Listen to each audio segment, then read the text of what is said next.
a big crowd to rally behind her just because she's What happens when a 20-year-old tennis player with 0 WTA titles draws bigger crowds than Grand Slam champions?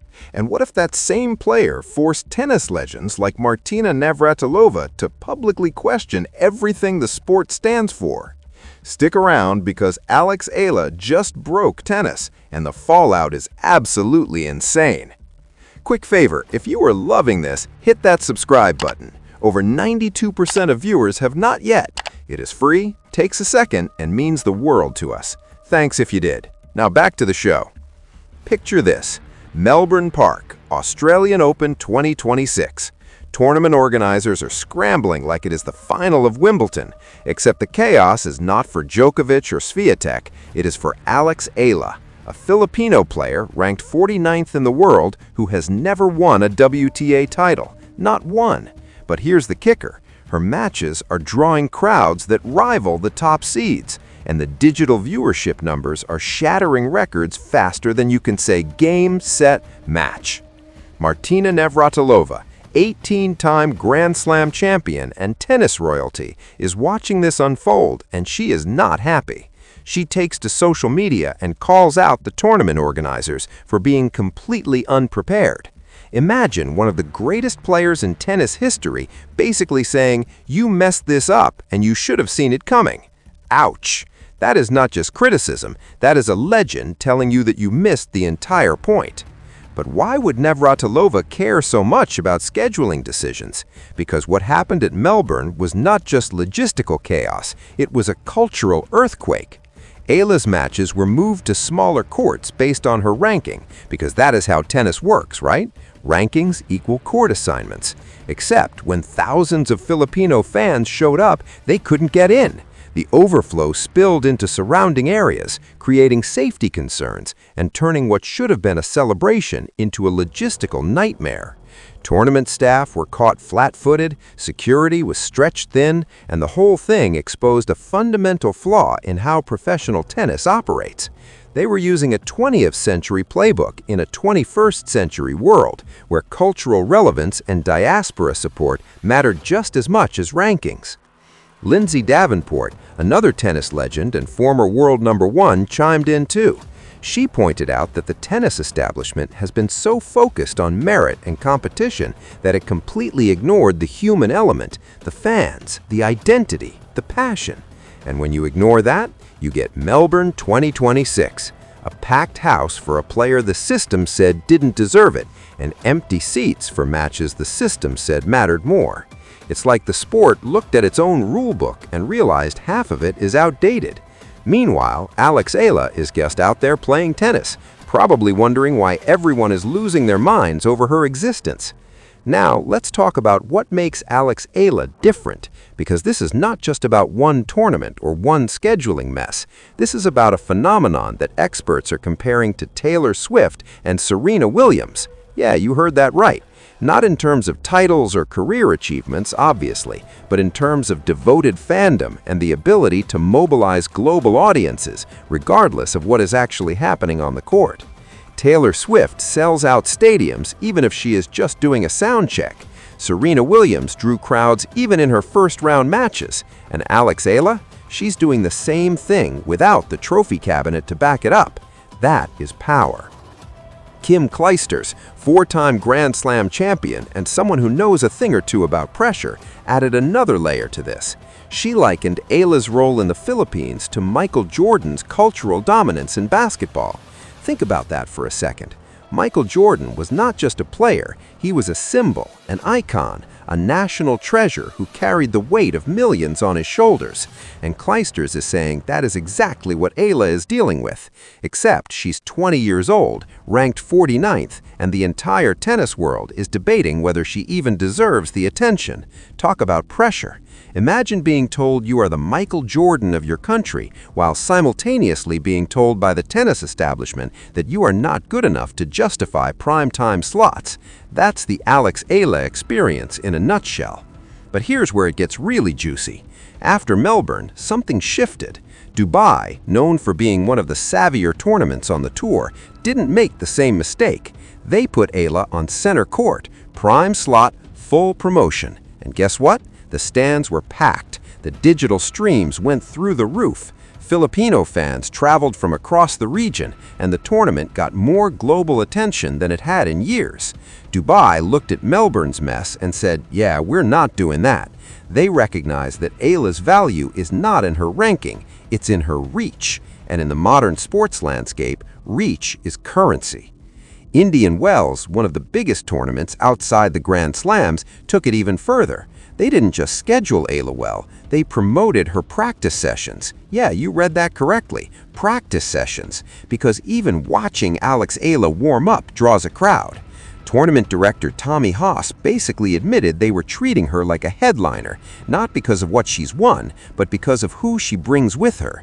And who she brings is an entire nation, a global diaspora, and a digital audience that spans continents.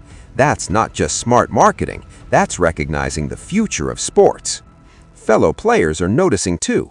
Daria Seville, an Australian player who has been vocal about the business side of tennis, openly said she would prioritize signing Ayah for her events if she ever ran a tournament. Not because of rankings, not because of titles, but because of market power. And that's the quiet revolution happening right now. Players are starting to understand that the old metrics don't capture the full picture anymore. You can be ranked 49th and still be one of the most valuable players on tour. You can have 0 WTA titles and still sell more tickets than a top 10 player. The sport is being forced to reconcile its meritocratic ideals with the reality of global fandom, cultural identity, and digital era engagement. And honestly, it's about time. Now let us talk about what this means for tennis moving forward, because the Ayah effect is not going away. If anything, it is just getting started.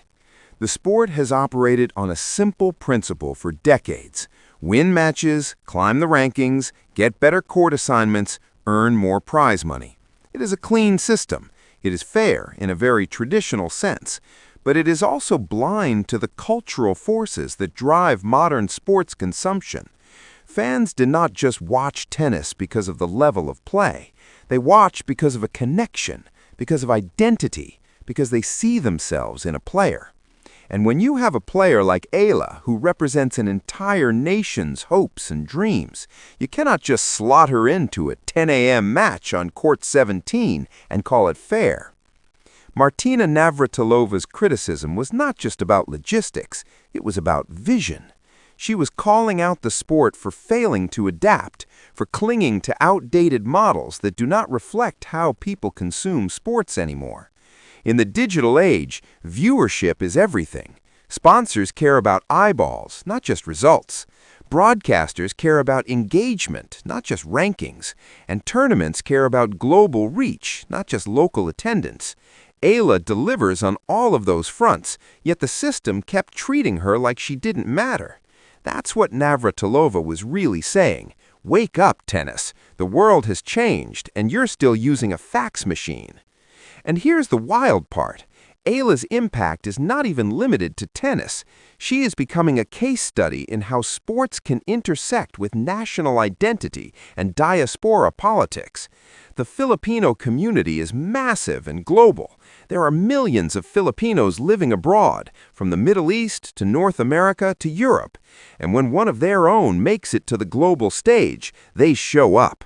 They stream, they travel, they buy merchandise, they create content, they turn a tennis match into a cultural event. That is not something you can measure with a ranking system.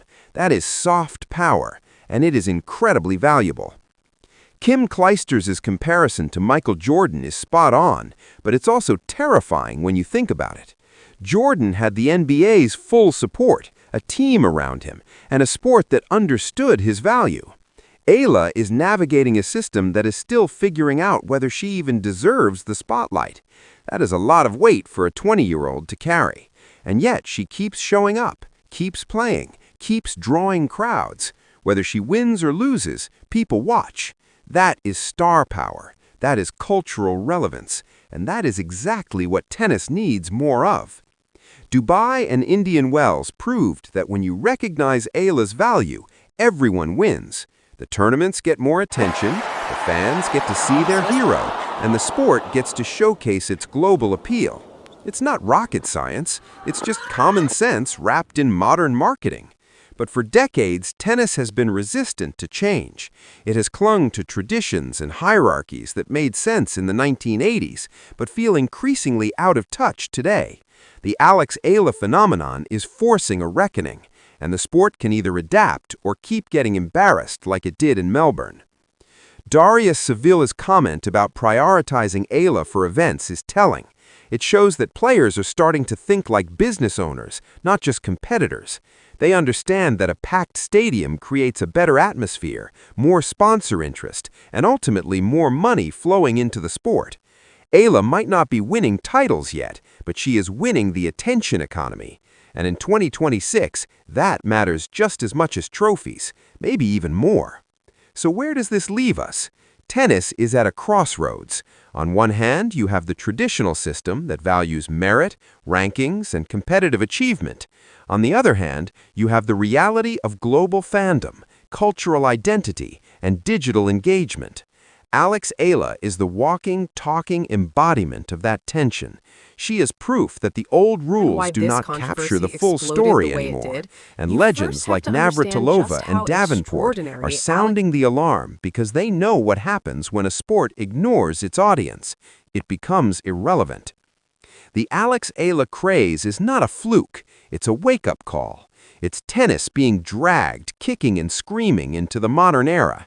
And whether the sport embraces this change or fights it will determine its future. Because one thing is clear, fans are not going to stop showing up for Ayah just because the rankings say they shouldn't. They are going to keep packing stadiums, breaking viewership records, and forcing tournaments to reconsider how they define value. And maybe, just maybe, tennis will finally realize that the game is bigger than the scoreboard. It's about the people who watch, the cultures that rally, and the stories that inspire. Ayah is writing one of those stories right now, and the whole world is paying attention.